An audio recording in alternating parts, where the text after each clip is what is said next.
أعوذ بالله من الشيطان الرجيم بسم الله الرحمن الرحيم.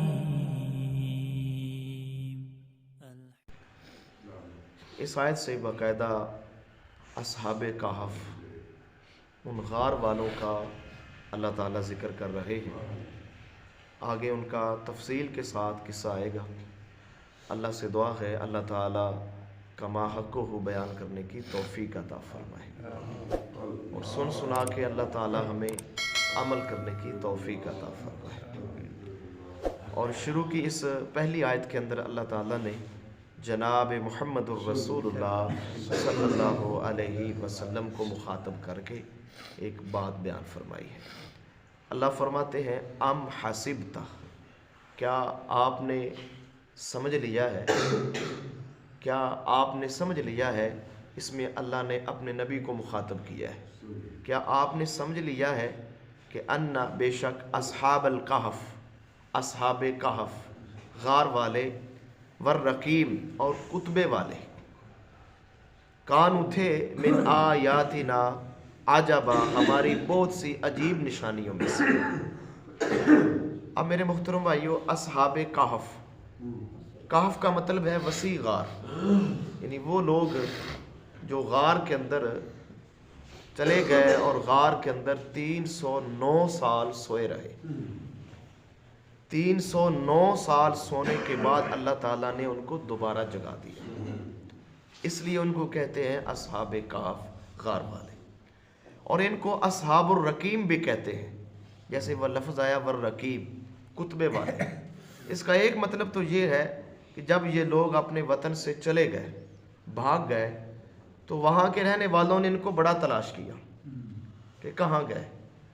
جب وہ تلاش کرنے کے بعد تھک گئے کہ اب وہ نہیں ملیں گے، تو انہوں نے ان بھاگے ہوئے لوگوں کے نام ایک تختی کے اوپر لکھ کر، ایک کتاب کے اوپر لکھ کر خزانے کے اندر محفوظ کر لیے. یہ لوگ ہمارے وطن سے چلے گئے. اور دوسرا اس کا مطلب یہ ہے کہ ان کو اللہ تعالیٰ نے بعض احکام جو تھے وہ تختی کے اوپر یا کتاب کے اوپر لکھ کر دیے تھے. تیسرا اس کا مطلب یہ ہے جو تفسیر کے اندر لکھا ہے کہ جب یہ لوگ دوبارہ غار سے اٹھے تو لوگوں نے غار کے سامنے ان کے نام لکھ کر ایک تختی لگا دی تھی کہ یہ لوگ اس غار کے اندر 309 سال سوئے رہے ہیں، یعنی 3 صدیاں اور 9 سال انہوں نے غار کے اندر سو کے گزارے. تو لوگوں نے ان کی یاد کے اندر اس غار کے سامنے ایک تختی لگا کے وہاں اس کے نام لکھ کر، ان کے نام لکھ کر وہ تختی لگا دی.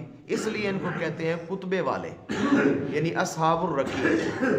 باقی اللہ تعالیٰ ہی بہتر جانتا ہے. تو اللہ تعالیٰ اس آیت کے اندر، اس آیت کے شروع میں اللہ تعالیٰ یہ فرما رہے ہیں کہ میرے نبی آپ نے اس اصحاب کہف والے قصے کو عجیب سمجھ رکھا ہے کہ یہ بہت بڑا عجیب ہے. تو یہاں ام جو ہے یہ انکار کے لیے ہے کہ اتنا بڑا عجیب نہیں ہے، یعنی یہ قصہ اتنا عجیب نہیں. لوگ اس کو عجیب سمجھیں گے کہ بڑا عجیب واقعہ ہے کہ کچھ آدمی 309 سال سوئے رہے اس کے بعد اٹھے.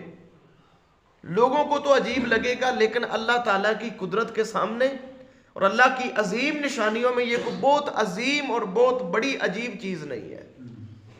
جیسا کہ اس بات کی دلیل کے اندر ہم پیچھے پڑھ کے آئے ہیں کہ اللہ تعالیٰ نے اصحاب کہف کا ذکر کرنے سے پہلے زمین کا ذکر کیا ہے، زمین کی زینت کا ذکر کیا ہے، اور پھر زمین کو چٹیل میدان بنانے کا ذکر کیا ہے. تو اس سے معلوم یہ ہوتا ہے کہ اس قصے سے جو بہت بڑی بات ہے وہ زمین کو پیدا کرنا ہے، پھر زمین کی زینت کو پیدا کرنا ہے، پھر زمین کو ایک دن چٹیل میدان بنا دینا ہے. یہ اصحاب کہف کے قصے سے بڑی عجیب چیز ہے. اور اس کی دلیل کے اندر سورہ مومن کی آیت نمبر 57 ہے. اللہ تعالیٰ فرماتے ہیں لَخَلْقُ السَّمَاوَاتِ وَالْأَرْضِ أَكْبَرُ مِنْ خَلْقِ النَّاسِ وَلَكِنَّ أَكْثَرَ النَّاسِ لَا يَعْلَمُونَ، کہ بلا شبہ آسمانوں کا پیدا کرنا اور زمینوں کا پیدا کرنا انسانوں کے پیدا کرنے سے بڑا ہے. یعنی انسانوں کی پیدائش سے جو بڑی چیز ہے وہ زمین کا پیدا کرنا ہے اور آسمان کا پیدا کرنا ہے. اور آگے اللہ فرماتے ہیں وَلَٰكِنَّ أَكْثَرَ النَّاسِ لَا يَعْلَمُونَ، لیکن اکثر لوگ نہیں جانتے۔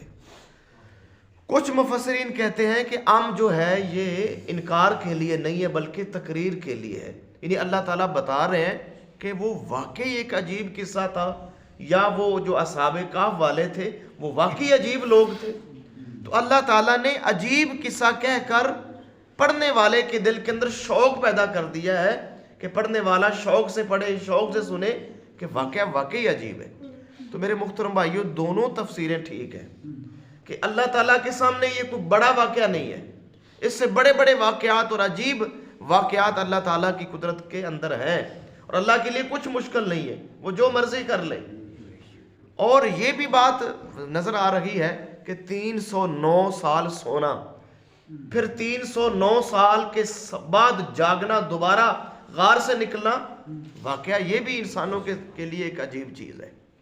اللہ تعالیٰ یہ آیت محمد کریم علیہ السلام کو مخاطب کر کے اور اس واقعے کی عجیب مطلب اس کی عجابت کو یا اس کے عجیب ہونے کو بیان کر کے اللہ تعالیٰ واقعے کا ذکر کر رہے ہیں۔ انشاءاللہ کل تفصیل کے ساتھ انشاءاللہ جیسے حسب روٹین 1 یا 2 آیات انشاءاللہ ہم بیان کرتے ہیں انشاءاللہ بیان کریں گے۔ بڑا ہی دلچسپ واقعہ ہے اور بڑے اس میں سبق ہے۔ اللہ سے دعا ہے اللہ تعالیٰ اس قصے کو حق سچ بیان کرنے کی توفیق عطا فرمائے۔ اللہ سے دعا ہے اللہ تعالیٰ عمل کرنے کی توفیق عطا فرمائے۔ اللہ سے دعا ہے اللہ کمی کوتاہی اپنی رحمت سے معاف فرمائے۔